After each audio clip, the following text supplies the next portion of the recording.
Good morning all. Welcome to Learners Academy. Today we are going to analyze the test paper based on chapter number 15 probability of your NCERT course. Both RBSE and CBSE board. सबका same course है. ठीक है. Time limit was 60 minutes, maximum was 15 marks. Question total 5 थे, यानी कि each question carry 3 marks. ठीक है. Question number first was compulsory for all, तो इसमें कोई ऑप्शन नहीं था. और उसके कितने सब पार्ट्स थे? 6 सब पार्ट्स वर देयर. तो हर एक सब पार्ट हाफ हाफ नंबर का हो जाएगा, राइट? हर एक सब पार्ट कितने कितने मार्क्स का हो जाएगा? हाफ. और हाफ में से भी 1/4 स्टेप्स, 1/4 कैलकुलेशन. ठीक है. मान लो जैसे क्वेश्चन नंबर थर्ड में उसने स्टेप्स लिख दिए, तो 1/4 स्टेप्स के मिल जाएंगे. कैलकुलेशन नहीं करी तो 1/4 कैलकुलेशन के नहीं मिलेंगे. और अगर कैलकुलेशन कर दी तो 1/4 कैलकुलेशन के मिल जाएंगे, और स्टेप्स नहीं किए तो 1/4 स्टेप. ठीक है. क्लियर है? शुरू करें. हाँ. 17 cards numbered from 1 to 17, 1 2 3 4 5 17 are put in a box and mixed thoroughly.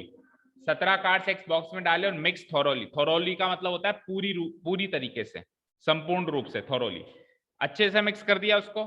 A person randomly draws a card from the box. एक पर्सन अगर अल्टप्पे एक कार्ड निकालता है उसमें से without planning. Find the probability that the number on the card is. तो संभावना बताओ कि उस कार्ड के ऊपर सबसे पहला क्वेश्चन है ऑड नंबर होना चाहिए. तो वी विल फाइंड आउट कि how many odd numbers are there from in 1 to 17. तो 1 to 17 कौन कौन से ऑड नंबर्स होते हैं? 1 3 5 7 9 11 13 15 एंड 17. काउंट करो. 1 2 3 4 5 6 7 8 9. तो 9 ऑड नंबर्स हैं. Out of how many? Total कितने हैं? तो फर्स्ट का आंसर है 9/17. Steps would be let the event E be that the number on the card is an odd number. ठीक है. उसके बाद फिर वही probability of E is equals to number of outcomes favorable to event E divided by total number of outcomes. ठीक है.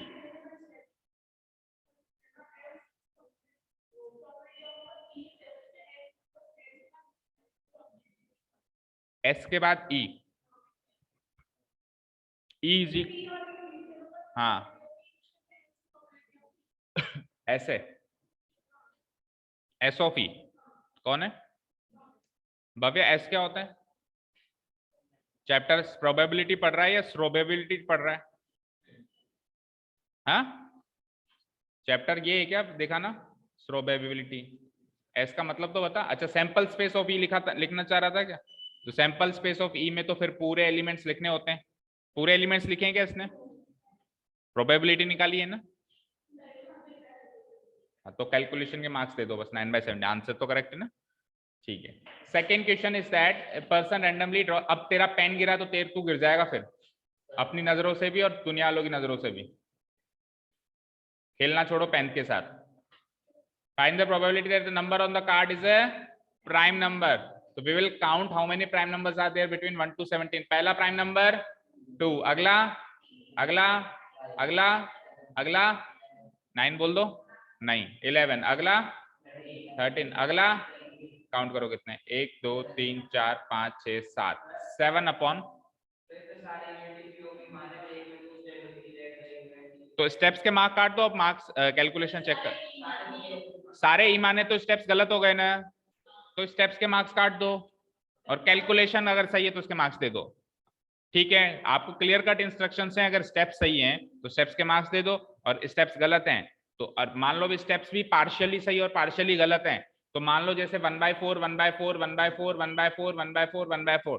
6 question के steps के मार्क्स कितने हो गए? 1.5 मार्क्स. 1.5 में से मान लो आपको पार्शियली स्टेप सही लग रहे हैं तो 1.5 में से कुछ एक दे दो, हाफ दे दो, 3/4 दे दो. अब वो अपने अपने विवेक पे आधारित करो. बच्चों की तरह मत पूछो छोटी छोटी. 1 2 3 4 5 6 7. 7 upon how many total? 17 is the right answer. इसके स्टेप्स भी सेम वैसे हो जाएंगे, बस इवेंट चेंज कर देना. Let the event F be that the number on the card is a prime number. फिर वही प्रोबेबिलिटी ऑफ एफ बराबर number of outcomes favourable to F divide by total number of outcomes. Third question is even prime number. अच्छा, अभी अभी आपने prime number चुने थे. कौन कौन से चुने थे बताना पिछले क्वेश्चन में? ये चुने थे. इनमें से इवन कौन सा है? प्राइम तो हो, इवन भी हो, और वैसे भी दुनिया में एक ही इवन प्राइम नंबर है, वो है 2. अगर ये लिस्ट ना भी हो तो भी आप कह सकते हो कि दुनिया में एक ही इवन प्राइम नंबर है, वो है 2। 2 के अलावा बाकी जितने भी प्राइम नंबर है सब ऑड है। देखो 3 भी ऑड, 5 भी ऑड, 7 भी ऑड, 11 भी ऑड, 13 भी ऑड, 17 भी ऑड, आगे 19, जितने भी नंबर्स प्राइम नंबर चलते जाएंगे सारे ऑड ही मिलेंगे। ठीक है, तो अकेला इवन प्राइम नंबर कौन है? 2। तो आंसर वुड बी 1/17। ठीक है, टोटल आउटकम 17 और favourable 1। A number divisible by 3, तो 1 से 17 में 3 से डिविजिबल नंबर वही होंगे जो 3 की टेबल में आते हैं। तो 1 से 17 के बीच में 3 की टेबल में नंबर कौन कौन से होंगे? 3, 6, 9, 12 और 15। That's it. तो 5/17 is the answer. Fifth, a number divisible by both 2 and 3। both 2 and 3 का मतलब क्या होता है? जो 2 से और 3 से दोनों से डिविजिबल हो, दैट मीन्स वो 6 से डिविजिबल हो। जब भी बोथ आ जाए तो इन दोनों का ले लो क्या क्या ना, एलसीएम। क्या ले लो? एलसीएम।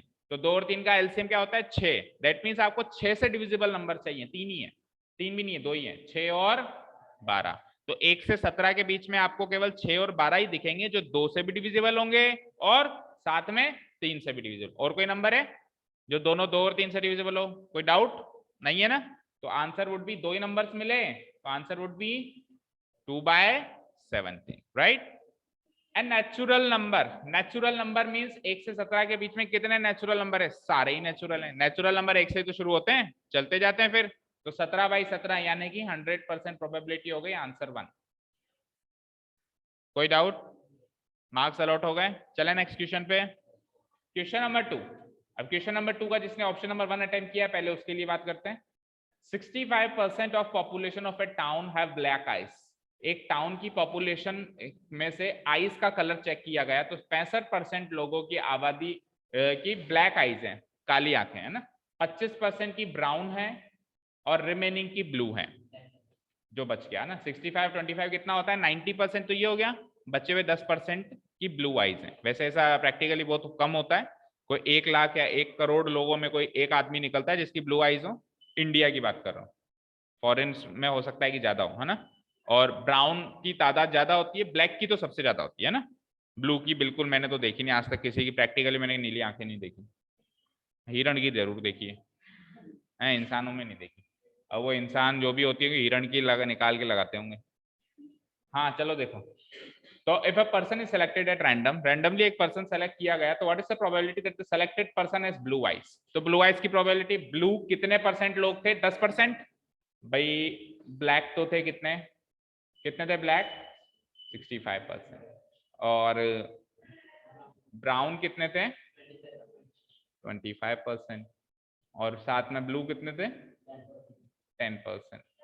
ठीक है, तो ब्लू आइज टोटल कितने हो गई? 100%। टोटल वैसे भी 100% ही होता है। तो ब्लू आइज कितने फेवरेबल कितने हो गए? 10%। डिवाइड बाय टोटल कितने? 100%। 10% को 100% से डिवाइड करेंगे तो आंसर आएगा 1/10। 0 से 0 कट जाएगा, परसेंट से परसेंट कट जाएगा, क्या बचेगा? आंसर 1/10। पहले का आंसर। कोई डाउट? इवेंट क्या मानेंगे? Let the event E be that the selected person has blue eyes. Question में से तो बनाना होता है। Let the event E be that the selected person has blue eyes. ठीक है, चलें अगले पे। ब्राउन और ब्लैक आइज। ब्राउन हो तो भी चलेंगी, जैसे पर्सन सेलेक्ट हुआ, मेरी बात सुनो, पर्सन सेलेक्ट हुआ, अब इसकी ब्राउन आइज है तो भी ये मेरे लिए इवेंट है, मतलब मेरा फेवरेबल केस है। और अगर इसकी ब्लू हुई तो भी मेरे लिए ये इवेंट है। तो ब्राउन और ब्लू ब्लैक आइज में हम क्या करेंगे? और के केस में हम क्या कर देते हैं? दोनों के फेवरेबल को जोड़ देते हैं। क्या कर देते हैं? तो ब्राउन के कितने थे? 25 और ब्लैक के कितने थे? 65, यानी टोटल कितने हो गए? 90। तो आंसर क्या हो जाएगा इसका? 90% और डिवाइड बाय टोटल वही 100%। परसेंट से परसेंट खत्म, 0 से 0 खत्म, आंसर इज। तो एक नई चीज मिली कि और आ जाए तो दोनों के फेवरेबल को जोड़ दो। ठीक है, और आ जाए, क्योंकि उसमें से निकलेगा तो भी मेरे लिए फेवरेबल है, उसमें से निकलेगा तो भी फेवरेबल है। तो टोटल फेवरेबल करने के लिए दोनों के केसेस को जोड़ दो। हाँ, अब इसमें एक एक पार्ट 3/4 3/4 मार्क्स का होगा। कितने कितने मार्क्स का होगा? 3/4 3/4 3/4 3/4। स्टेप्स का आप सबका एक साथ ही देख लेना। जैसे टोटल देखो, टोटल ये सेकंड क्वेश्चन है वो 3 मार्क्स का। 3 मार्क्स में से 1.5 नंबर किसके हैं? स्टेप्स के। अब ओवरऑल देखो चारों क्वेश्चंस में मिला के उसने ओवरऑल कितने स्टेप्स लिखे हैं, 1.5 में से उतने मार्क्स तो दे दो स्टेप्स के, आधा दे दो, 1 दे दो, पूरे 1.5 दे दो, 1/4 दे दो, ठीक है। और 1.5 मार्क्स किसके हैं? कैलकुलेशन के। अगर चारों की आंसर करेक्ट है तो 1.5 नंबर पूरे। मान लो एक आध इसको 4 में डिवाइड करो, 4 में डिवाइड करो, ये होगा 3/8 3/8 3/8 3/8 3/8 3/8 3/8 3/8, ठीक है ना। यानी 0.75 का भी आधा कितना होता है? 0.37 के आसपास होता है। आप तो फ्रैक्शन में लिख देना 3/8 3/8 3/8 और स्टेप्स के आप 1.5 में से टोटल में से जितने भी आपको स्टेप सही लग रहे हैं वो पूरे मार्क्स देंगे, ठीक है। समझ आई? कहां थे? थर्ड क्वेश्चन देखो, ब्लू और ब्लैक आइस। अब ब्लू भी चलेंगे और ब्लैक भी चलेंगे, तो वही ब्लू भी चलेंगे ब्लैक भी चलेंगे, तो दोनों के केसेस को ऐड कर देंगे। तो ब्लू के केसेस कितने हैं? 10% और ब्लैक के कितने थे? 65 और 10 कितने हो गए? 75%। आउट ऑफ टोटल कितने हैं? 100%। परसेंट से परसेंट खत्म, 75/100 कितना होता है? 3/4। काटोगे तो ये आंसर आएगा। हाँ, परसेंट इधर 3/4% ऐसे गलत, 3/4% इज द गलत आंसर। 3/4 प्रोबेबिलिटी कभी भी 3/4% नहीं हो सकती, और हो सकती है तो अगर मान लो हो भी सकती है तो इधर तो नहीं, इधर तो 3/4 ही है। तो आप कैलकुलेशन के भी आधे मार्क्स दे दो, परसेंटेज के काट। जैसे टोटल 1.5 नंबर है तो 1.5 नंबर के आधे, कैलकुलेशन के 1.5 मार्क्स है ना, उसमें से आधे तो दे दो और आधे रख दो, क्योंकि उसकी माइनर मिस्टेक है कि परसेंट लगा दिया। देखो 3/4 एक अलग नंबर है, 3/4% एक अलग नंबर है। क्या डिफरेंस है पता है? दोनों में से बड़ा कौन सा है? 3/4 बड़ा है या 3/4% बड़ा है? 3/4 बड़ा है। 3/4 की वैल्यू होगी लगभग 0.75। 3/4% का मतलब हो गया, परसेंट हटाएगा तो 3/400 हो जाएगा, तो इसकी वैल्यू होगी 0.20 और आ गए, यानी 0.075। तो ये एक अलग नंबर है, ये एक अलग नंबर है। आंसर वो है, आप आंसर ये मार्क करोगे तो फिर गलत हो जाएगा, ठीक है। क्लियर है? ठीक है। हाँ, अगर आपको परसेंटेज लिखना था तो आपको इसका आंसर लिखना चाहिए 75%। भाई 65% ये और 10% ये, दोनों के परसेंटेज ऐड करके आप सीधे लिख सकते हो 75%, या तो ऐसे लिखो 75%, बट प्रोबेबिलिटी स्टैंडर्ड फॉर्म में हम परसेंट हटा के ही लिखते हैं 0 से 1 के बीच, ठीक है।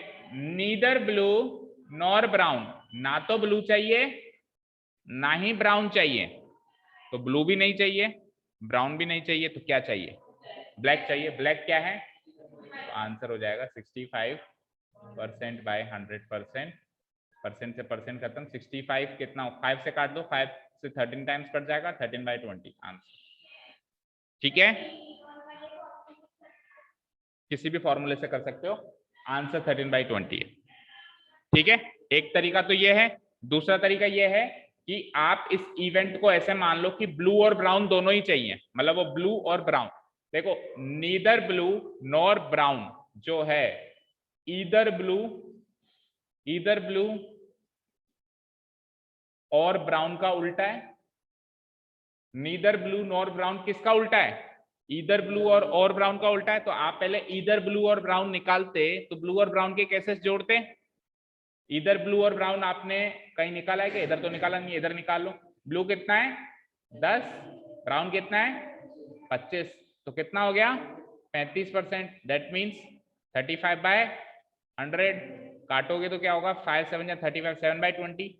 अब इसका उल्टा निकालना है तो 1 - 7/20, आंसर वही आना है 13/20। भाई ये तो 7/20 तो आपने इसका आंसर निकाला ना, आपको चाहिए तो नीदर ब्लू नॉर ब्राउन, तो इसमें से 1 में से माइनस करोगे क्योंकि ये चीज इसकी उल्टी है, ठीक है। 0.65 is also correct, 0.65 is also correct, क्योंकि 65/100 को उसने काटा नहीं, सीधे डेसिमल में लिख दिया 0. अभी भी 0 और 1 के बीच में आ रही है ना प्रोबेबिलिटी, वो भी करेक्ट है। किसी ने डेसिमल में सोल्व किया है तो वो भी करेक्ट है, किसी ने फ्रैक्शन में रख दिया तो वो भी करेक्ट है, बस प्रोबेबिलिटी 0 और 1 के बीच की होनी चाहिए, ठीक है। अब क्वेश्चन नंबर सेकंड का जो सेकंड पार्ट है, कभी सुना है ऐसा क्वेश्चन आपने? और किसी ने अटेम्प्ट किया था? ठीक, देखो प्रोबेबिलिटी बतानी है 53 संडे आने की, एक लीप ईयर में और एक नॉन लीप ईयर में। लीप ईयर कौन सा होता है जिसमें कितने डेज होते हैं, और नॉन लीप ईयर कौन सा होता है जिसमें 365 डेज होते हैं। एक दिन में एक साल में कितने दिन होते हैं? 365। एक्चुअली एक साल में 365 डेज, 365 1/4 डेज, 1/4 डेज होते हैं, इतने दिन होते हैं। इसीलिए 4 साल में 1/4 1/4 1/4 1/4, चौथे साल एक दिन बढ़ जाता है। एक्चुअली देखें साइंटिफिकली तो एक साल में 365 1/4 डेज होते हैं, ठीक है। तो 4 साल में क्या होता है, 1/4 उसका जुड़ा, 1/4 इसका जुड़ा, 1/4 इसका जुड़ा और 1/4 इसका जुड़ा, तो वो अगले चौथे साल वो एक दिन बढ़ जाता है। ठीक है, समझ में आई बात? क्लियर है? ठीक है भाई, पृथ्वी जो चक्कर काटती है, हमको तो ये प्रैक्टिकली ये पता है 365 दिन में चक्कर काटती है, बट वो 365 1/4 डेज में चक्कर काटती है। तो हमको तो लगता है एक चक्कर पूरा हो गया, लेकिन 1/4 वाला पोर्शन रह गया, अगले साल वापस 1/4 वाला पोर्शन रह गया, अगले साल वापस तो चौथा चक्कर काटने में उसको 366 दिन लग जाते हैं, क्योंकि 1/4 पिछले साल का बचा हुआ है, उसका बचा हुआ है, उसका बचा हुआ है, तो चौथे साल वो एक दिन बढ़ जाता है साल का। ठीक है, क्लियर है? ये साइंटिफिक रीजन है भाई चौथे साल क्यों एक दिन बढ़ जाता है। ठीक है, अब बात करते हैं कि सबसे पहले नॉन लीप ईयर की बात करते हैं कि नॉन लीप ईयर में 53 संडे आ जाए, इसकी संभावना बताओ। 53 संडे आ जाए उसकी संभावना बताओ।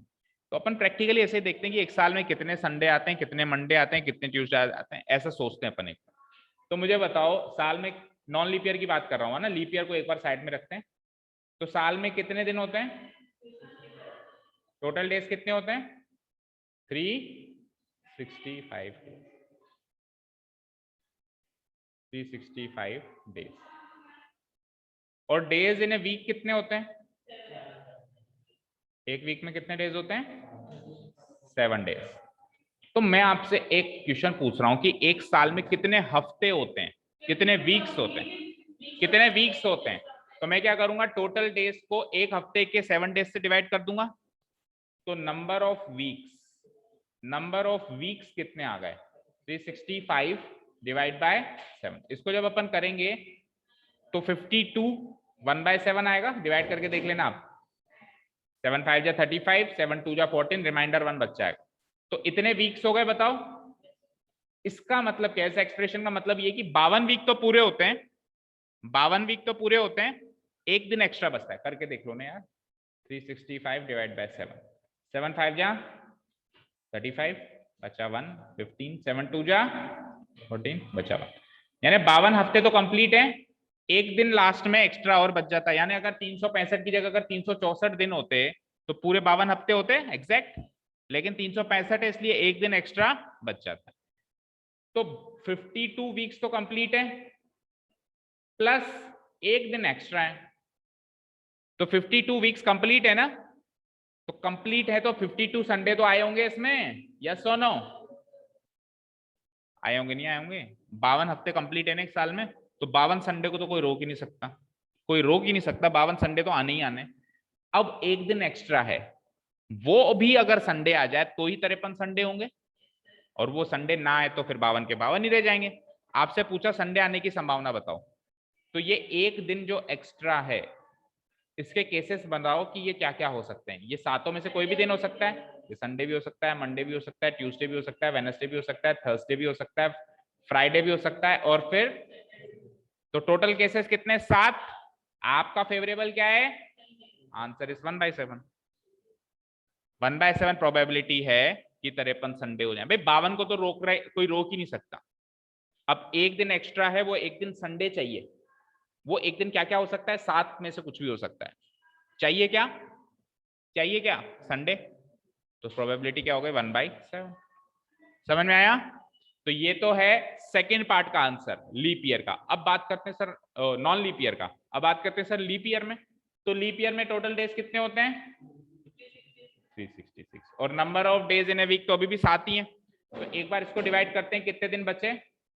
2 दिन एक्स्ट्रा।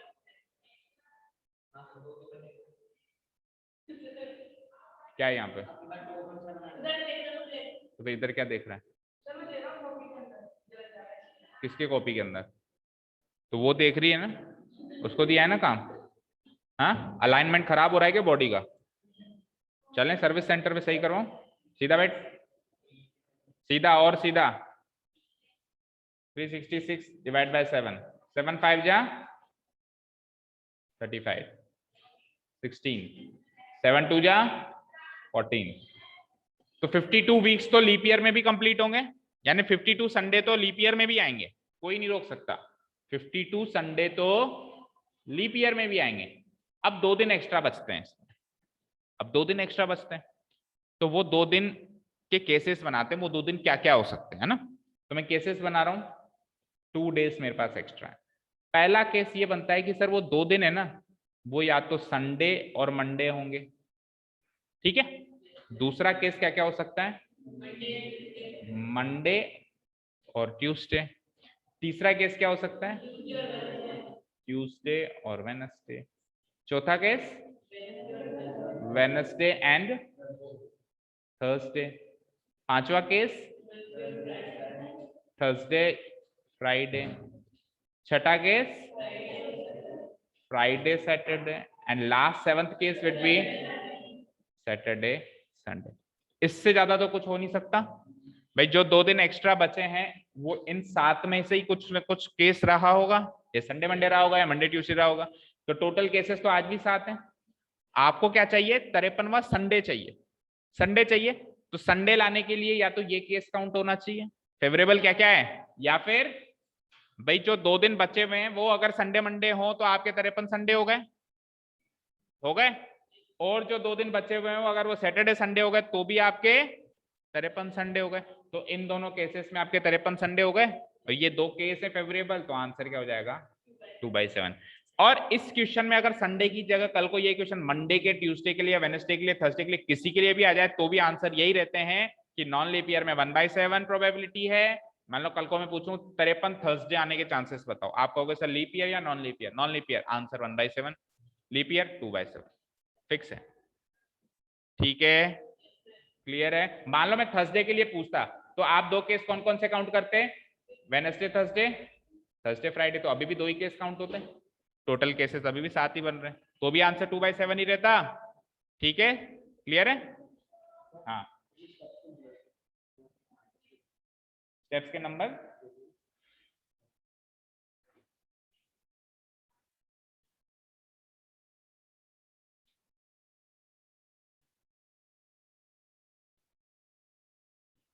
स्टेप्स के तो दे दे, ठीक है, क्लियर है। अब कई बार बच्चों को पता है क्या लगता है कि सर 2 दिन एक्स्ट्रा बच रहे हैं ना, तो आंसर जो है ना, मतलब उसमें तो 54 संडे भी हो सकते हैं भाई। 52 संडे तो हो गए, 2 दिन एक्स्ट्रा बचते हैं, मान लो दोनों ही संडे हो, तो ऐसा कौन सा हफ्ता है जिसमें संडे के बाद वापस संडे आ जाए? Not possible. तो 2 दिन एक्स्ट्रा बच रहे हैं तो भी 53 ही हो सकते हैं मैक्सिमम। तो एक क्वेश्चन बन गया लॉजिकल कि एक लीप ईयर में या एक नॉन लीप ईयर में, किसी भी ईयर में मैक्सिमम कोई भी दिन 53 बार आ सकता है। 52 बार तो 100% आता है, और हो सकता है 53 बार भी आ जाए, 54 बार तो नहीं आ सकता, ठीक है ना, समझ में आई बात, क्लियर है। हाँ, चलते हैं नेक्स्ट क्वेश्चन की तरफ। क्वेश्चन नंबर 3 का first part. 2 dice are thrown simultaneously. 2 dice को अगर मैं साथ में फेंकता हूं तो सबसे पहले सैंपल स्पेस बनेगा, बनेगा 1,1 2 1,2 1,3 बनाया था, तो चलो बना देते हैं। और इसके बेसिस पे इसके बेसिस पे 3-4 क्वेश्चंस है ना, तो एक बार सैंपल स्पेस बना देते हैं और फिर सबको डिस्कस कर लेते हैं। एक बार मैं सैंपल स्पेस बना देता हूं। अगर एक डाइस को और 2 डाइस को साथ में फेंका जाए, सुनो, 2 डाइस को साथ में फेंको या एक डाइस को 2 बार फेंको, एक ही बात है, एक्सपेरिमेंट सेम है वो, ठीक है ना।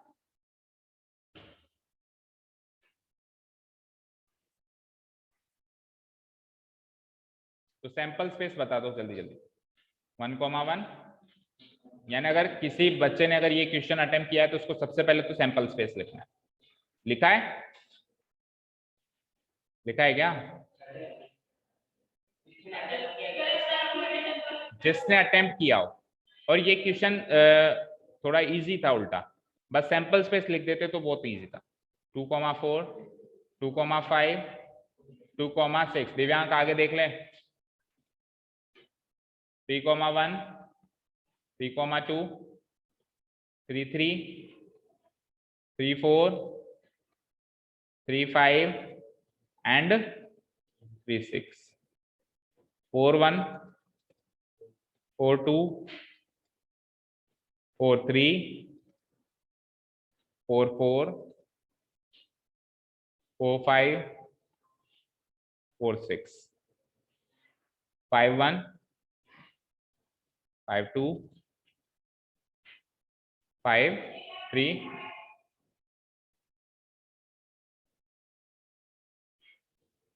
5,3, 5,4, 5,5, 5,6। लास्ट रो है 6,1, 6,2, 6,3, 6,4, 6,5, 6,5 एंड 6,6। ये लास्ट में भी कॉमा लगता है क्योंकि इसके बाद ये दूसरा आउटकम आ रहा है ना, सैंपल पॉइंट आ रहा है, तो दो सैंपल पॉइंट के बीच में कॉमा लगना चाहिए ना। अब इधर तो लगाओगे नहीं तो उधर ही लगेगा ना, बस लास्ट वाले में नहीं लगेगा क्योंकि खत्म हो गया यहाँ पे। और करली ब्रेसेस में पैक करना होता है इनको, फिर ये रूल है। S इक्वल्स टू, ये सैंपल स्पेस हो गया इस एक्सपेरिमेंट का। अब इवेंट क्या मानना है, जो उसको चाहिए, क्या चाहिए उसको, क्या चाहिए उसको, ऑब्टेनिंग है सम ऑफ 10 और 11। दोनों का सम 10 आ जाए तो भी चलना है, चलेगा मतलब उसको, और दोनों का सम 11 आ जाए। मैंने क्या कहा था अभी और आ जाए तो दोनों के केसेस को सम कर दो, यानी टोटल जिसमें 10 आ रहा है वो केसेस भी काउंट कर लो, और टोटल अगर 11 आ रहा है वो केस भी काउंट कर लो। 36 केसेस हैं टोटल, देख लो किस में सम 10 आ रहा है और किस में सम 11 आ रहा है। अब इवेंट क्या मानोगे, let the event E be that the sum of the two dices is 10 और 11। सेम टू सेम ये लाइन लिख दोगे। अब कौन कौन से केसेस काउंट हुए बताना जरा। 10 सम चाहिए आपको, 10 सम किस किस में आ रहा है, फर्स्ट रो में आ रहा है, एक एक करके काउंट करो। फर्स्ट रो में आ रहा है कि कहीं 10 सम दोनों का, सेकंड रो में, तीसरी रो में, चौथी रो में 4,6 का आएगा, पांचवी रो में 5,5 का आएगा, और छठी रो में 6। तीन केसेस तो सम 10 लाने के हो गए। सम 11 लाने के कौन कौन से केसेस हैं, तो टोटल केसेस कितने हो गए जिसमें सम 10 या 11 आ रहा है, 1 2 3 4 5। Out of how many cases, answer कितना इजी क्वेश्चन। हाँ, और फिर दोनों को जोड़ दिया लास्ट में, जोड़ा नहीं है तो 3 में से आप जोड़ने का काम और कर देता वो, 2.5 मार्क्स दे दो, 2.5 मार्क्स दे दो, आधा मार्क्स काट दो, है ना। क्योंकि दो क्वेश्चन नहीं है ये, ऐसे नहीं है कि 10 सम लाने की प्रोबेबिलिटी बताओ या 11 सम लाने की, ये दो क्वेश्चन नहीं, क्वेश्चन एक ही है कि 10 या 11 कुछ भी चलेगा उसको। 10 या, जब भी या आ जाए ना बीच में, और आ जाए, ओ आर इंग्लिश वाला और, जिसको अपन हिंदी में या बोलते हैं, ये आ जाए ना कभी भी प्रोबेबिलिटी वाले क्वेश्चंस में, तो आपको इसके इसके दोनों के केसेस काउंट करने हैं, यानी दोनों के केसेस को ऐड करना है। तो 10 सम लाने के 3 केसेस थे, ये वाले 3, और 11 सम लाने के ये 2 केस थे, तो 3 और 2 टोटल केस कितने हो जाएंगे, 5। Out of how many, total case 36। अब डाइस वाले क्वेश्चन और कौन से थे उसको अभी डिस्कस कर लेते हैं, ताकि फिर से हमको सैंपल स्पेस ना लिखना पड़े। एक बार थर्ड का सेकंड पार्ट में स्किप कर रहा हूं, फोर्थ फिफ्थ क्वेश्चन का फर्स्ट पार्ट डाइस वाला था, देखो ध्यान से। 2 डाइस आर थ्रोन साइमल्टेनियसली, वापस वही साइमल्टेनियसली 2 डाइस फेंक रहा हूं, तो 36 सैंपल स्पेस, सैंपल पॉइंट्स बनेंगे सैंपल स्पेस के अंदर, ठीक है। Find the probability of getting, let the event E be that we get a number greater than 4 on each die, पूरा का पूरा छाप देंगे। Let the event F be a number greater than 4 on either die, let the event G be a number greater a prime number on each die. ये तो हो गए steps, ठीक है। अब बात करते हैं आंसर, उसको क्या चाहिए, उसका फेवरेबल क्या है, उसके लिए इवेंट कब बनता है, उसके लिए इवेंट तब बनता है जब ईच डाई, दोनों डाई पे 4 से बड़ा नंबर आता है। दोनों डाई पे क्या आता है, 4। आ जाओ सैंपल, क्या इस केस में दोनों डाई पे 4 से बड़ा नंबर है, क्या इस केस में दोनों डाई पे 4 से बड़ा नंबर है? है है है। उसी तरीके से सेकंड रो पूरी कैंसिल आउट हो जाएगी, दोनों डाई पे चाहिए। अब दोनों सेकंड रो में पहले डाई पे तो 2 ही है ना सब में, 4 से बड़ा है क्या? वो 3 ही है ना, 4 से बड़ा है क्या? अच्छा ये वाली रो में कुछ काउंट होगा? इसमें भी नहीं होगा, क्योंकि 4 से बड़ा में 4 भी नहीं आता, केवल 5 और 6 आता है। अब इसमें अभी भी काउंट नहीं हुआ, क्योंकि दोनों डाई पे चाहिए। अभी भी काउंट नहीं हुआ, अभी भी काउंट नहीं हुआ। अब काउंट हो गया, दोनों डाई पे 4 से बड़ा नंबर है। देखो 5 4 से बड़ा है, 5 4 से बड़ा है, तो दोनों डाई पे 4 से बड़ा नंबर आया नहीं आया? इसमें भी आया, इसमें नहीं आया, इसमें नहीं आया, इसमें नहीं आया, इसमें नहीं आया। 4 से बड़ा नंबर है, 4 से बड़ा नंबर है, तो केवल 4 केसेस ही काउंट होंगे जिसमें दोनों डाई पे 4 से बड़ा नंबर है। 4 आउट ऑफ हाउ मेनी? काटोगे तो 1/9। ठीक है, पहले क्वेश्चन का आंसर हो गया। सेकेंड क्वेश्चन क्या कह रहा है? ईच की जगह उसने ईदर कर दिया। ईदर का मतलब क्या होता है? दोनों में से कोई एक, दोनों में से कोई एक। ये केस काउंट नहीं होगा, दोनों में से किसी में भी 4 से बड़ा नंबर नहीं है। एंजल उधर, जब अपन एग्जाम लिखते हैं ना उस टाइम अगर अपन इधर ध्यान देना तो चेकिंग के टाइम अपनी आंसर शीट कहाँ पड़ी है उसकी तरफ ध्यान देने की जरूरत ही नहीं पड़ती है ना, उस टाइम ध्यान देती है अपनी आंसर शीट में, तो अभी नहीं ध्यान देना पड़ता। 1,2 1,3 1,4 1,5 अब की बार काउंट होगा। उसने क्या कहा था? दोनों में से किसी एक डाइस पे 4 से बड़ा नंबर हो, तो 5 4 से बड़ा है ना भाई। पहली डाई पे 1 आया था, दूसरी डाई पे 5 आया था, तो दोनों में से किसी एक डाई पे 4 से बड़ा नंबर मिला कि नहीं मिला? इसमें भी मिला। ये काउंट नहीं होगा, ये काउंट नहीं होगा, ये काउंट नहीं होगा, ये काउंट नहीं होगा। अगेन ये 2 काउंट होंगे, दोनों में से किसी एक पे 4 से बड़ा। ये नहीं, ये नहीं, ये नहीं, ये नहीं। अगेन ये 2 काउंट होंगे, ये नहीं, ये नहीं, ये नहीं, ये नहीं। अगेन ये 2 काउंट होंगे, ये नहीं, ये नहीं। हाँ सॉरी, अब ये पूरी रो सेलेक्ट होगी क्योंकि इसमें पहले पे ही 4 से बड़ा आ गया। ये सेलेक्टेड, ये सेलेक्टेड, ये सेलेक्टेड, ये सेलेक्टेड, ये सेलेक्ट नहीं, नहीं रुको एक नहीं होगा, नहीं होगा। दोनों में से किसी एक में, अगर मैंने कहा ना दोनों में से कोई एक पास होना चाहिए, तो फिर दोनों पास हो गए तो वो केस काउंट नहीं होगा। मेरी बात सुनो, मेरी बात सुनो। मैंने आपको कहा, मैंने कहा विराट और धोनी में से एक सेलेक्ट होगा तो एक ही चाहिए ना, दोनों नहीं चाहिए मुझे, दोनों नहीं चाहिए। एटलीस्ट का मतलब होता है 1 और 2। एटलीस्ट का है क्या? मैंने कहा ईदर। मैंने क्या कहा है? ईदर। ईदर में, ईदर का मतलब है कि दोनों में से कोई एक ही हो जो 4 से बड़ा नंबर लाए, या तो दोनों ले आए। तो why would I count this case? This case will not be counted. ये भी नहीं होगा, ये तो दोनों ही लिया है 4 से बड़े।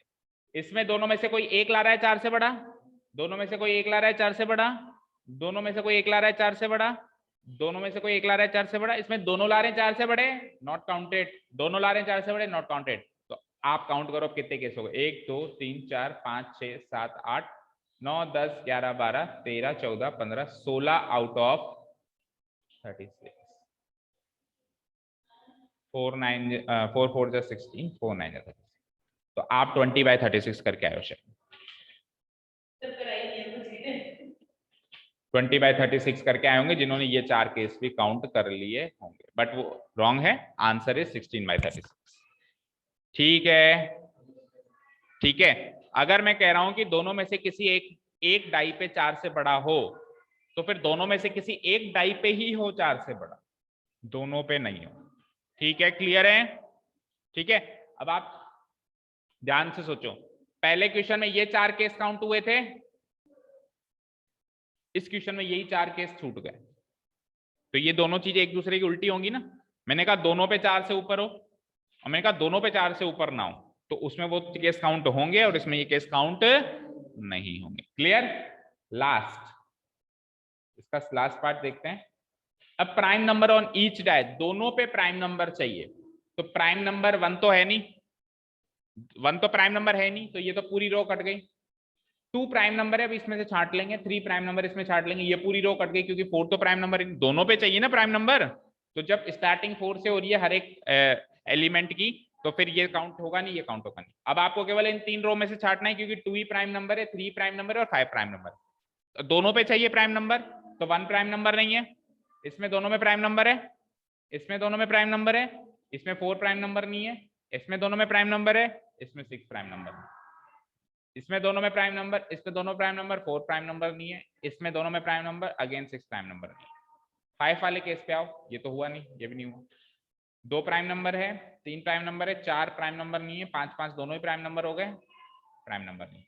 तो 1 2 3 1 2 3 1 2 3 9 केसेस हो गए टोटल। 3 रोज में से भी 3 केस काउंट हुए, तो 9 आउट ऑफ हाउ मेनी? तो स्पेस नहीं बनाए, तो sample space will also be counted in the calculation area. Calculation का ही पार्ट। स्टेप सही है, आंसर सही है, आंसर गलत है तो कैलकुलेशन का काट दो, स्टेप्स के मार्क्स दे दो बस आप, ठीक है।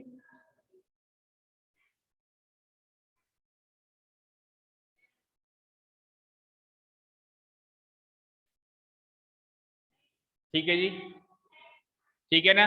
तो डाइस के सारे क्वेश्चंस कवर हो गए। चलते हैं, अब कहां पे छोड़ा था हमने, इसको मैं डिलीट कर देता हूं। थर्ड का फर्स्ट पार्ट कर लिया था, सेकंड पार्ट देखो, कार्ड्स पे डिपेंड करता है क्वेश्चन, कार्ड्स पे बेस्ड है। Red queens and black jacks are remove from a pack of 52 cards. 52 पत्तों में से क्या क्या रिमूव कर दिया गया है? Red queen's. तो क्वींस कितनी होती है टोटल 52 में? 4। उसमें से रेड कितनी होती है? 2। तो 2 तो ये गए, रेड क्वींस माइनस हो गई। ब्लैक जैक्स, जैक्स कितने होते हैं? वही 4। उसमें से ब्लैक कितने होते हैं? 2। तो 2 ये गए। तो अब टोटल कितना बचा मेरे पास? 40 है। ब्लैक जैक्स हटाए नहीं इसने, है ना, ठीक है। इसमें इस वाले क्वेश्चन में पूछ रहा था तू, इस वाले क्वेश्चन में कि फेस कार्ड निकाल दिया, तो मैंने कहा फेस कार्ड निकाल दिया तो वापस भी रखेगा। हाँ क्यों? 2 है ना रेड क्वीन, रेड क्वीन 2 है, एक तो हार्ट क्वीन और एक डायमंड क्वीन। हाँ तो कैलकुलेशन मिस्टेक है, कटेंगे मार्क्स नहीं। हाँ चलो अब क्वेश्चन सुनो। Find the probability that let the event E be that the card drawn is a face card. अब फेस कार्ड वैसे कितने होते हैं? 4 4 4 4 16 होते हैं, नहीं 3 3 3 3 12, सॉरी 3 3 3 3 12। फेस कार्ड इक्का फेस कार्ड में नहीं आता, तो जैक क्वीन एंड किंग ये होते हैं हर एक ग्रुप में। तो 12 12 में से ये दोनों जो हटे हैं ये भी तो फेस कार्ड ही हटे हैं, 4 तो हट गए, ये जो हटाए गए हैं ये भी तो फेस कार्ड ही हटे हैं, तो 4 तो हट गए। तो अब फेस कार्ड कितने बचे? 8। और टोटल पत्ते कितने बचे? 48। आंसर इज, काटोगे तो 1/6, आंसर इज 1/6, ठीक है। सेकेंड पार्ट जैक, अब एक जैक चाहिए। टोटल पत्ते कितने बचे हैं? 48। वैसे जैक कितने होते हैं? 4। 2 हट चुके हैं, तो अब जैक कितने बचे? 2। ब्लैक वाले तो हट चुके हैं ना जैक, तो रेड वाले ही बचे, तो 2 आउट ऑफ 48 यानी कि 1/24। एक एक नंबर का एक एक नंबर में से भी आधा नंबर स्टेप्स का, आधा नंबर कैलकुलेशन, ठीक है। ए रेड कलर्ड कार्ड, तो टोटल तो 48 ही रहेंगे, टोटल तो 48 ही रहेंगे। अब रेड कलर्ड के वैसे 26 होते हैं, लेकिन 2 रेड कलर्ड के कार्ड क्वीन में से हट गए थे, तो कितने बचे? 24।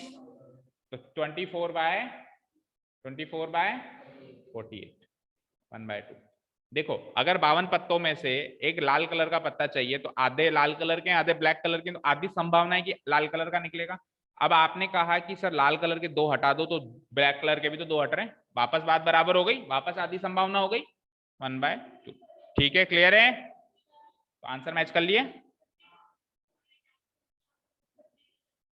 अच्छा 52 - 4 52 हटाया ही नहीं, और सब कुछ 52 से ही सॉल्व कर दिया। वैसे तो गलत है, जैसे कैलकुलेशन के डेट मार्क्स है ना, उसमें से आप आधा दे दो, एक काटो।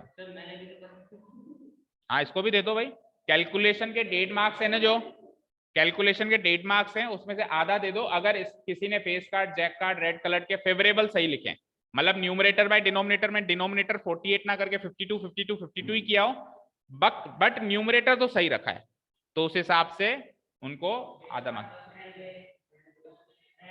फेस कार्ड 10 होते ही नहीं है तो उसका तो न्यूमरेटर भी गलत है, मिलेगा ही नहीं। हाँ चलो भाई, 10 फेस कार्ड, इसमें क्या है 2 जोकर भी मान लिए होंगे, तो 24 फेस कार्ड। वाह, किसकी ताशपत्ती ऐसी? भव्य 24 फेस कार्ड लाके दिखाना, कल एक ऐसी ताशपत्ती लेके आना 52 में से 24 फेस कार्ड हो, यानी गुलाम, बेगम और बादशाह मिला के 24 हो, 2 को मिक्स करके ला सकता है। ऐसी निवाई में कौन सी दुकान के पास मिलती है, मुझे भी लाना। हाँ, 4th question, cards marked with the number from 1 to 100 are placed in a box and mixed thoroughly. One card is randomly drawn from this box. Find the probability that the card drawn a number is a perfect cube. कल इसमें कई बच्चों को doubt ये हो रहा था कि 1 को और 100 को काउंट करें या नहीं करें, यही डाउट हो रहा था।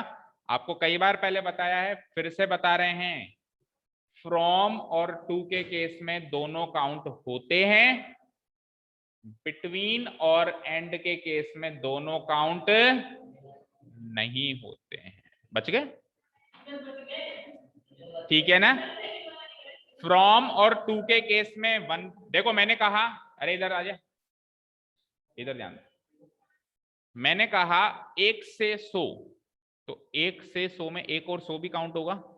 मैंने कहा 1 और 100 के बीच में, तो के बीच में ही काउंट होंगे, 1 और 100 काउंट नहीं होंगे।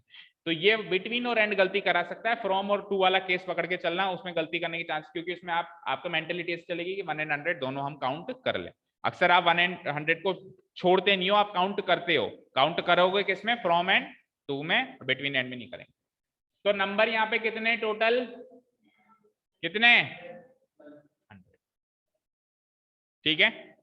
और आपको क्या चाहिए साहब, परफेक्ट क्यूब चाहिए, तो 1 से 100 के बीच में परफेक्ट क्यूब बताओ। 3 ही, एक तो 1 का क्यूब 1, 2 का क्यूब 8, 3 का क्यूब 27, 4 का क्यूब 64 और 5 का क्यूब 125 होता है, तो वो तो रेंज से बाहर चला गया। तो 4 ही परफेक्ट क्यूब नंबर्स है मेरे पास। परफेक्ट क्यूब का मतलब ऐसे नंबर जो किसी न किसी नंबर के क्यूब होते हो, तो 1 का क्यूब होता है, ये परफेक्ट क्यूब है। 8 2 का क्यूब होता है, ये भी परफेक्ट क्यूब है। 27 3 का क्यूब होता है, ये भी परफेक्ट क्यूब है। और 64 4 का क्यूब होता है, ये भी परफेक्ट क्यूब है। अगला परफेक्ट क्यूब 125 होता है, जो 5 का क्यूब होता है, लेकिन नंबर्स मुझे 100 तक ही काउंट करने। तो 1 2 3 4, 1 2 3 4, ये तो हो गए फेवरेबल। और टोटल कितने हैं, 100। 4/100 मतलब 1/20। ये तो है 4th के फर्स्ट पार्ट का आंसर, 1/25। ठीक है, ये तो है फर्स्ट पार्ट का। अब सेकंड पार्ट की तरफ चलें। किसी ने सेकंड पार्ट अटेम्प्ट किया था क्या? किया था? मोस्ट प्रोबेबली सबका ही गलत होगा, फिर भी देखते हैं। अब सुनो, 1 और 100 के बीच में नंबर कह रहा है वो, तो 1 और 100 दोनों काउंट नहीं होंगे, टोटल भी 98 ही रहेंगे। सबसे बड़ी गलती तो यही हो गई। मैं आगे तो कुछ बोल ही नहीं रहा हूं, तो उसमें 98 की है। हाँ सुनो, जब मैंने कह दिया ना बिटवीन 1 एंड 100, तो 1 और 100 तो काउंट हुए ही नहीं ना, तो टोटल में भी काउंट नहीं होंगे और अंदर नंबर्स में भी काउंट नहीं होंगे। ठीक है, इसीलिए ये क्वेश्चन ज्यादा, तभी तो मैंने क्या कहा, अगर किसी ने ये दिमाग भी लगा दिया होगा ना कि यार 1 से 100 के बीच में 1 और 100 को काउंट नहीं करूं, तो उसने टोटल तो 100 ही लगाया होगा, टोटल भी तो 98। ठीक है, तो टोटल विल बी 98 नंबर्स। अब 1 से 100 के बीच में 1 और 100 तो है नहीं, तो अब परफेक्ट स्क्वायर नंबर्स गिनो, कौन कौन से हैं, कौन कौन से, 8 चेक कर लेते हैं फटाफट, 2 मिनट लगेगी। देखो 1 का स्क्वायर 1 होता है, बट ये तो काउंट ही नहीं है, क्योंकि 1 को तो हटाना है मुझे। 2 का स्क्वायर काउंट हो जाएगा, 3 का स्क्वायर काउंट हो जाएगा, 4 का स्क्वायर काउंट हो जाएगा, 5 का काउंटेड, 6 का 36 काउंटेड, 7 का 49 काउंटेड, 8 का 64 काउंटेड, 9 का 81 काउंटेड, 10 का नॉट काउंटेड, और आगे तो फिर ऑब्वियसली काउंट, कितने हुए 1 2 3 4 5 6 7 8 8 डिवाइड बाय 90। हाँ नौनी का ना, तो अनुष्का का, अच्छा ठीक है। तो 3 में से 2.5 दे दो। 8 बाय 98, 4 2 जा 8, सॉरी 2 4 जा 8, नहीं 4 से कट रहा है, 2 से कटेगा। 2 4 जा 8, 4 अपॉन, ठीक है, this is the correct answer. Clear है? ठीक है, चलें एक लास्ट क्वेश्चन बचा हुआ है। अगर किसी ने 5th का डाइस वाला ना अटेम्प्ट करके कॉइन वाला अटेम्प्ट किया हो तो उसकी बात कर। सबसे पहले 3 कॉइन्स को जैसे ही अपन साइमल्टेनियसली टॉस करेंगे, आपका पहला दायित्व बनता है कि आप चुपचाप कुछ ना देखें, आगे का क्वेश्चन ही ना पढ़ें, सीधे सीधे सैंपल स्पेस लिखें। आगे का काम ही तब बाद में शुरू होगा। आगे का काम ही, देखो 2 डाइस साथ में उछालना, 3 कॉइन साथ में उछालना, 2 कॉइन साथ में उछालना, 2 कॉइन साथ में उछालने में भी आप पहले सैंपल स्पेस बनाओगे। 4 कॉइन साथ में उछालने तक भी क्वेश्चन आ सकता है। 4 कॉइन साथ में उछालोगे तो सैंपल पॉइंट 16 ही बनेंगे, वो भी रेंज में 2 की पावर 4 है ना। 5 कॉइन्स का नहीं आएगा, वो कुछ ज्यादा आउट हो जाएगा। ठीक है, तो चलो यहाँ तो 3 ही कॉइन है, तो 3 कॉइन का तो इजी सैंपल स्पेस हो जाएगा। 8 ही तो आउटकम्स है। सीक्वेंस में बताओ, पहले 3 हेड, फिर 2 हेड। 2 हेड का मतलब हो जाएगा ऐसे या ऐसे या ऐसे, ये तीनों केस 2 हेड के। अब एक हेड का मतलब हो जाएगा या तो ऐसे या एच बीच में या आखिरी में। ये हो गए एक हेड। अब एक भी हेड नहीं, 0 हेड। 0 हेड मतलब टेल टेल टेल। ठीक है, ये 3 हेड, ये तीनों 2 हेड, ये 3 हेड, और ये तीनों 1 हेड, और ये अकेला 0 हेड। ठीक है, और टेल की केस में काउंट करो, टेल के केस में काउंट करो तो ये 3 टेल, ये तीनों 2 टेल, ये तीनों 1 टेल, और ये 0 टेल। अब आपको हेड का क्वेश्चन आया तो आप हेड के नजरिए से देखना इसको, टेल का क्वेश्चन आया तो टेल के नजरिए से देखना। ठीक है, चलो एग्जैक्टली 2 हेड्स, एग्जैक्टली 2 हेड्स चाहिए। Let the event E be that we get exactly 2 heads. उन 8 में से एग्जैक्टली 2 हेड किस किस में आ रहे हैं? इसमें, इसमें और इसमें एग्जैक्टली 2 हेड आ रहे हैं। टेल का उसने कुछ टिप्पणी नहीं करी ना। अब तीसरा आउटकम तो नोट करोगे क्या?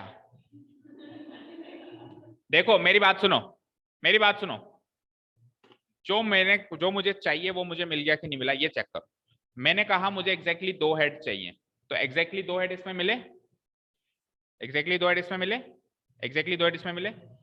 अब मैंने क्या कहा, दोनों में से किसी एक में 4 से बड़ा नंबर, दोनों में से किसी एक में 4 से बड़ा नंबर, दोनों में से किसी एक में, एक में मिला क्या? नहीं मिला ना। बात को बोल के देखो, जो मुझे चाहिए वो मिला क्या? उस केस में मुझे नहीं मिल रहा, यहां मिल रहा है। 2 हेड चाहिए एग्जैक्टली मिल गए, 2 हेड चाहिए एग्जैक्टली मिल गए, 2 हेड चाहिए मिल गए। तो 3 आउट ऑफ हाउ मेनी? इसका आंसर हो जाएगा 3 आउट। टोटल केस तो हमेशा 8 ही रहेंगे। 216, यानी कि 6 का क्यूब कर दिया। 3 कॉइन की जगह 3 डाइस पढ़ लिए। कौन है? आकांक्षा। कॉइन को आपने डाइस कैसे पढ़ लिए? हाँ, 2 का क्यूब करना था, आपने 6 का क्यूब कर दिया।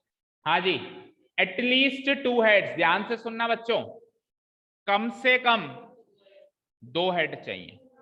तो कम से कम 2 हेड में 2 हेड वाले केस तो काउंट होंगे ही सही, साथ में 3 हेड वाले केस भी काउंट होंगे, क्योंकि 3 हेड आ रहे हैं तो भी कम से कम 2 हेड तो आ रहे हैं। मैंने कहा कम से कम 100 रुपए दे दो पापा, तो पापा 500 देंगे तो मना करूंगा क्या? ये पापा 200 देंगे तो मना करूंगा क्या? मैंने कहा पापा कम से कम 100 रुपए तो दो, पापा ने 200 रुपए दे दिए, तो मैं मना थोड़ा ना करूंगा। मुझे तो कम से कम 100 चाहिए थे, ज्यादा की लिमिट तो मैंने बताई नहीं। 1 लाख दे दो, मैं तो खर्च कर दूंगा, मेरे क्या। देखे तो देखो आप, समझ में आई बात? तो उसको चाहिए थे कम से कम 2 हेड, मिल गए 3 हेड, तो मना थोड़ा ना करेगा। तो इसमें 2 हेड के केस भी काउंट होंगे, 3 हेड के केस भी काउंट होंगे। तो 2 हेड और 3 हेड के केस गिन लो, उसमें कौन कौन से? 3 हेड का एक केस था, ये भी काउंट होगा, और 2 हेड के ये 3 केस थे, यानी 4 केस काउंट होंगे। आंसर वुड बी 4/8 यानी कि 1/2। समझ आया? समझ आया क्वेश्चन?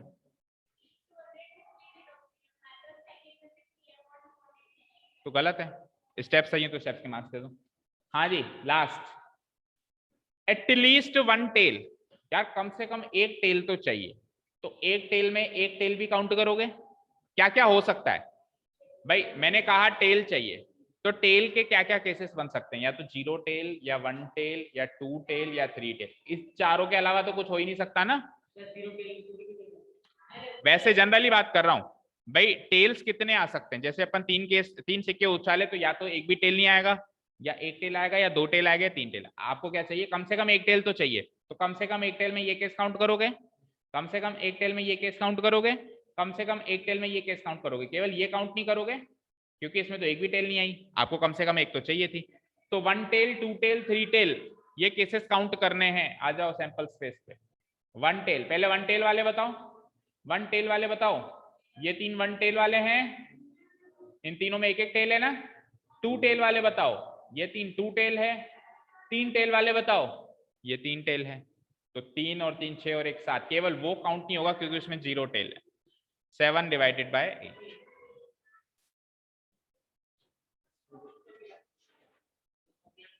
हाँ करो टोटल, टोटल करो टोटल। हाँ नॉनी 12.5।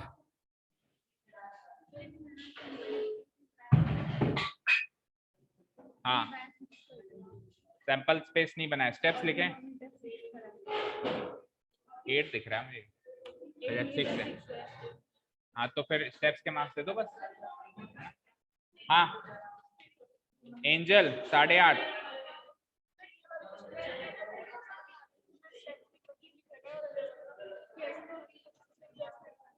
आधा नंबर दे दो 3 में से, सांत्वना। एंजल 8.5, ये लेते जाओ अपनी अपनी। नॉनी आ जाओ 12.5। निहारिका क्या हुआ?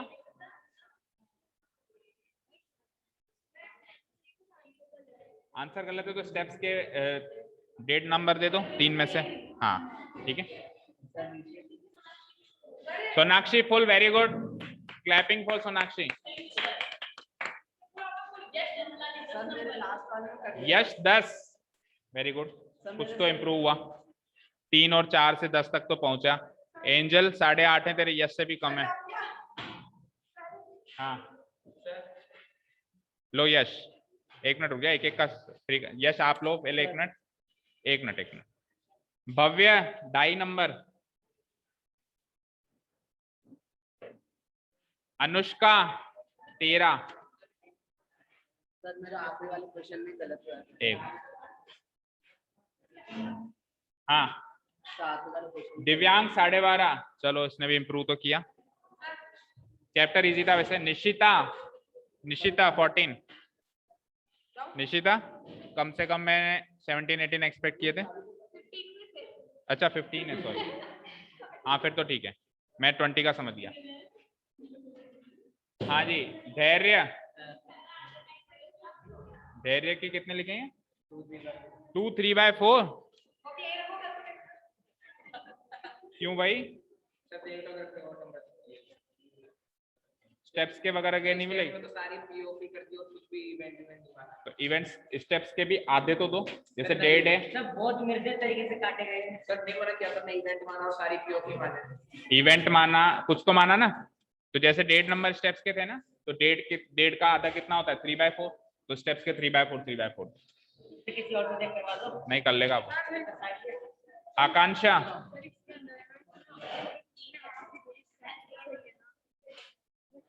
कैलकुलेशन तो लगता है, स्टेप्स सही है और सब सैंपल स्पेस भी सही है। पर स्टेप्स पूरे नहीं है, एक आधा और बढ़ा दो। स्टेप्स पूरे नहीं है, एक्सपेरिमेंट भी लिखना होता है। एक आधा और बढ़ा दो।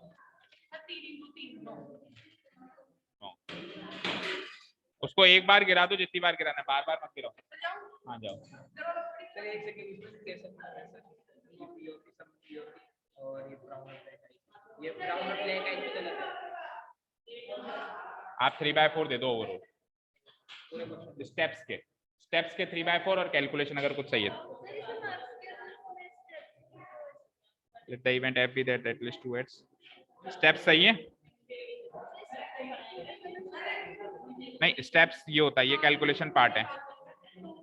स्टेप्स है इवेंट मानना, ये तो कैलकुलेशन पार्ट है, ठीक है? तो स्टेप्स के आप दे दो उसको। हाँ अच्छा, सॉरी, रिकॉर्डिंग तो बंद करें। Thank you so much for listening to us, have a nice day, keep learning and bye.